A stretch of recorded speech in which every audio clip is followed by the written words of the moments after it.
it's Paige. Welcome back to my channel. So today's video is going to be a spooky October book haul and unboxing. So today I'm going to show you 6 books that I recently hauled, actually from Barnes & Noble, because they are spooky and magical and I've really wanted them for a long time. And I'm also going to show you my unboxing of Real Bookish's The Pirate's Life, and that'll kind of be like halfway through the video and you'll get to see what's in here, which I'm very excited about. You can also consider this a spooky TBR that I will hopefully read soon or in the near future, and so let's just hop right into it. So the first 2 books I'm going to show you are actually both by Grady Hendrix. I recently, well, semi-recently read his My Best Friend's Exorcism, which is like a young adult a supernatural thriller.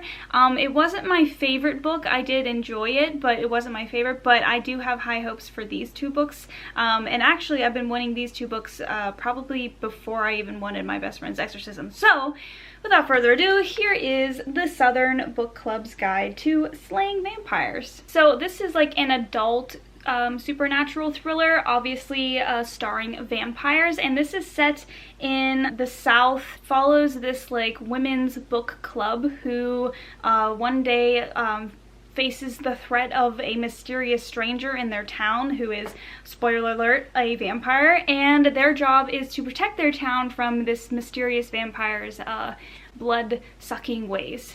Stop laughing at me. And I assume they do this by leaning on their literature skills. I like vampires a lot, obviously. I like books set in the South quite a lot. And actually, it kind of gives me like Beautiful Creatures vibes. I don't really know why, other than the fact that it's set in the South, but I think it's that mixture of like Southern culture and supernatural creatures. I don't know, like something about the premise of this book reminds me of Beautiful Creatures, and that was one of my favorite book series growing up. So hopefully this will be like a callback to that, but like more mature, obviously, because this is, you know, adult. So the next Grady Hendrix book I'm going to show you, might have already predicted what it is Horrorstor. I have been wanting this book for so long, like so long. Actually, I think my friend told me about this book because this is a horror thriller supernatural novel set in a place that's basically IKEA. So every day the employees arrive, there's like broken bookshelves and like things scattered around, and they're like, what the heck is going on? So these 3 employees volunteer to do like an overnight shift to like observe things to see what happens at night, and this is just so cool to me. Like, how did Grady Hendrix come up with the idea to have like a haunted IKEA? Like, I don't go into IKEA and think like, what would happen if a ghost was in here? Like, that's not my immediate thought, but it's set up like a catalog. So you can see like the showroom map, and there's like different images throughout, like you have these little building images, and I am so excited to dive in. I am hoping that I get to this actually very soon, hopefully even this month, because it's October. Fingers crossed, wish me luck. I don't know if it's gonna happen, but I want it to very badly. Okay, so the next book I got was actually a little bit unplanned, but as I was in the Starbucks in Barnes & Noble, they had this for $5 if you got a cafe item. So I got Truly Devious by Maureen Johnson. So this is a murder mystery thriller young adult book set in a private school, like a boarding school called Ellingham Academy. So this follows a true crime fan slash young detective who applies to attend this boarding school because there is a popular true crime case that happened at the school many years ago where I think the headmaster's wife and son were kidnapped or something, and only the message Truly Devious was left behind. So this young aspiring detective begins to attend this academy, and what do you know, soon after they arrive, another murder takes place, and it seems like it's the same person who committed that murder many years ago. I am really in the mood for boarding school settings right now. I am currently reading The Catcher in the Rye, and he's only in the boarding school in like kind of the beginning, but just coming back to that setting, it kind of reminded me of like Ninth House by Leigh Bardugo. It kind of reminded me of just like a bunch of other like boarding school, private school settings, and I'm really in the mood for that. So I would be curious, like, what do you guys, have you read this book? What do you think of it? Because I'm actually really tempted to start this soon, just because I am in such a mood for it. I've actually been staring at it every day, like, on my bookcase, and been like, man, I really want to read that. And I'm hoping that it actually is good, because otherwise I'm going to be really disappointed that I've been lusting after this for so long and it's not worth it. So let me know what you think. Hopefully I can jump into this soon as well. Okay, this next book I'm about to show you I mentioned in my last live stream because I was just so excited I couldn't keep it in that I had gotten this finally.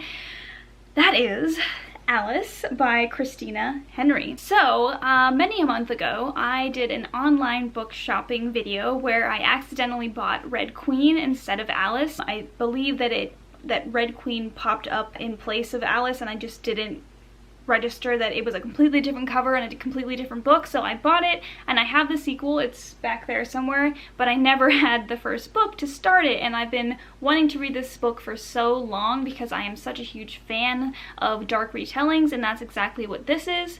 So this is a dark horror retelling of Alice in Wonderland, and I'm already kind of familiar with that twist or that take on Alice because of American Mickey's Alice video games, which are very dark and very fun. If you like video games, I encourage you to check them out. Even if you don't like video games and you just kind of like Alice in Wonderland, they're really, really great, and you can kind of get them on any platform. But anyway, that's why I've been wanting to read this for so long. And now I finally have it. So this begins in a mental hospital in a city called Old City, I think. And there's this patient there, a woman with blonde hair, who doesn't remember how she got there. She only has vague memories of a tea party and a rabbit and all these other things. And one day there's a fire at the mental hospital, and this allows the patient to escape, I'm assuming Alice. And as she escapes, something else escapes with her, and I am assuming she's sent on this whole wild goose chase to find the rabbit in the city. I don't really know if this is going to be the kind of retelling where it's more realistic in nature, or if this is going to kind of be just like I said, a dark fantasy twist on Alice. I'm not sure if it's going to be where she escapes the mental hospital and it's like she arrives in Wonderland, almost like a dark Wonderland. I don't really know. Either way, whatever sort of dark take this is, I am excited to finally read it. Okay, so we are going to have a little intermission now where I can finally open this box. I got this box in my mail several days ago, and as soon as I got it, I literally was like, because this is a box that I have definitely been wanting so much from Real Bookish, but I couldn't open it until I was on camera, and it's been a little bit hard to schedule camera time. So I've literally been waiting and watching this box sit on a chair for several days, and it's finally time to open it.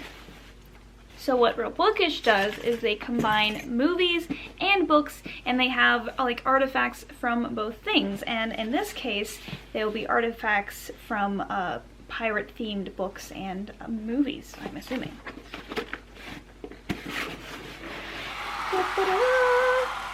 Okay.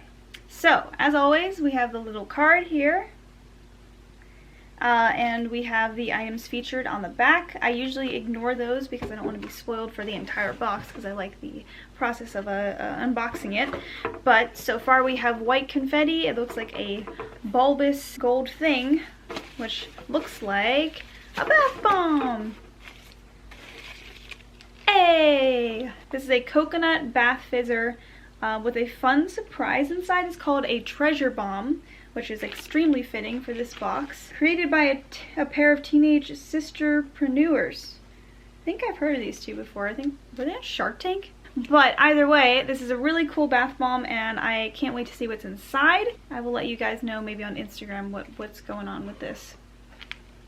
I can smell the coconut even from the outside. It smells very good. Alright, next up I'm seeing this cylindrical cardboard thing.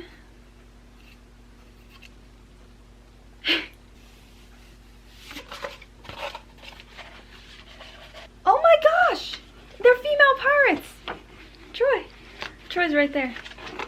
He should be excited right now. It has Mary Read Fable, Grace O'Malley, and Anne Bonny. I actually did, I did a presentation about female pirates. I think I did like the golden age of piracy in like my freshman year of college.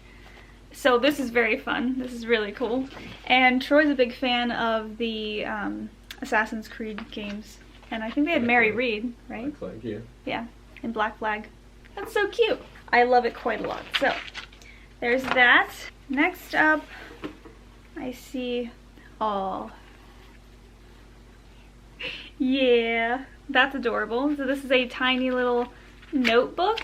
It has real Bookish on the back. Everything's covered in glitter. Is this where the glitter's coming from? So there's Will Turner and Elizabeth, what's her last name? Swan. Swan. Elizabeth Swan. Elizabeth Swan. Elizabeth Swan, really? Yeah, so we have our first Pirates of the Caribbean item. Good. Good. Now we have a mug, it looks like. They bubble wrapped the crap out of this, which is very smart. Oh, Jack Sparrow's on it. Oh my gosh, I'm so excited. Captain Jack Sparrow. It has his portrait there. It's like red and white mug. And then on the back, it says, "The problem is not the problem is your attitude about the problem." This is very exciting to me. Troy's like just putting up with me, I guess. No, Pirates of the Caribbean is one of my favorite like films. Yeah, film series ever. The last one wasn't so great, but we don't really talk about the last one. And I still watched it twice, even though it wasn't my favorite thing ever. It's alright. So it should speak to the fact of how much I like the series, that I didn't like the last movie and I still rewatched it when I was by myself for no reason. Another thing is this, which looks like a bookmark. It says, "Like light cast over the morning water, it became new. Every moment that lay ahead like an uncharted sea, this was a new beginning." It's a picture of a ship in the sunset. Okay, cool, cool. I don't know exactly where that quote's from, but I do know that underneath all that was the book. Okay, let me take it out before I show you. This is Fable by Adrienne Young. Not heard of this book before yet, but this could be a new release. Welcome to a world made dangerous by the sea and by those who wish to profit from it, where a young girl must find her place and her family while trying to survive in a world built for men.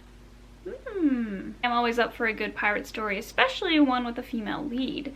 So that's pretty exciting. Also, the cover is very interesting, and if you didn't hear Troy when he said it, there's going to be a sequel in 2021 that'll be called Namesake, and you can kind of put them together and it completes the face. So that's fun. That was the last item. So she has a box coming up that's going to be inspired by Anna and the French Kiss, and she's going to have a box coming up which looks like it's going to be mystery thriller themed, and I'm always go for that.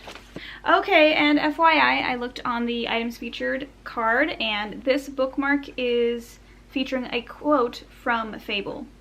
So I can use it to keep my place in this book. That's pretty fun. Okay, so that was all for that box. But before we wrap up the video, I have the 2 remaining books to show you.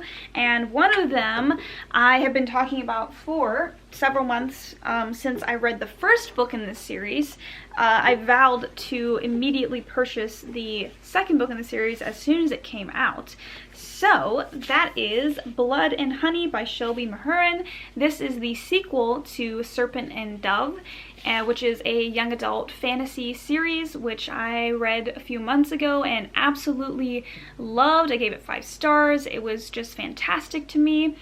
Basically, the premise of the series is that a witch in hiding does some things that wind up getting her forcefully married to a witch hunter slash like paladin like dude who is like a Templar, which aren't the same thing because a Templar and a paladin are 2 different things, but generally he's like a religious guy who's a witch hunter.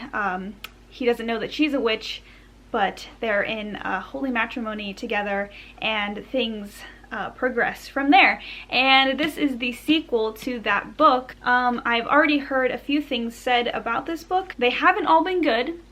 In fact, a few people have said that they literally hated where the series went, which was not great. was not great news for me. You know, I hate to even look at reviews of books because I feel like they often prevent me from continuing with a series because I see something that might be negative and I'm like, well, I don't want to be hurt, so like I'm just not going to read the sequel even though I bought it. That's exactly what happened to me with The Cruel Prince. I read it, enjoyed it a lot, got the sequel. I saw someone say that it was sad and I was like, well, I guess I'll never read that again. Thankfully, I got over that and I did finish that series, so I should do the same thing with this, but I say that now and then I'll probably put it off for a while, so sorry guys. The final book I want to show you is Lord of the Flies by William Golding. So I saw this edition of this book. I was just taken by it. I just think it's so cool, so like colorful and sort of abstract and such high contrast. I just love the artwork so much. And this also has an introduction by Stephen King and a foreword by Louise Lowry, who I just recently read The Giver from. So I just think that this is like the prime edition of Lord of the Flies, which I've never read before, and I needed a copy because like how can I be an English teacher and not read the Lord of the Flies or even have a copy? So I got this. It has like textured edges. It has a beautiful like inner cover piece that's like yellow and a back piece that's like this like boar that's in royal blue and black. If you don't know what this book is about, it's a classic young adult dystopian, I guess you could call it, book about this group of young boys who are marooned on this island, and I believe they have to kind of make their own civilization. I'm excited to read this because it reminds me quite a lot of Peter Pan and the Lost Boys. One day, hopefully soon, before I begin teaching, I will be able to read this, and if somebody says, hey, assign this to high schoolers, I can be like, okay, great, I've actually read this book. So maybe that'll happen soon, maybe it won't, I don't know.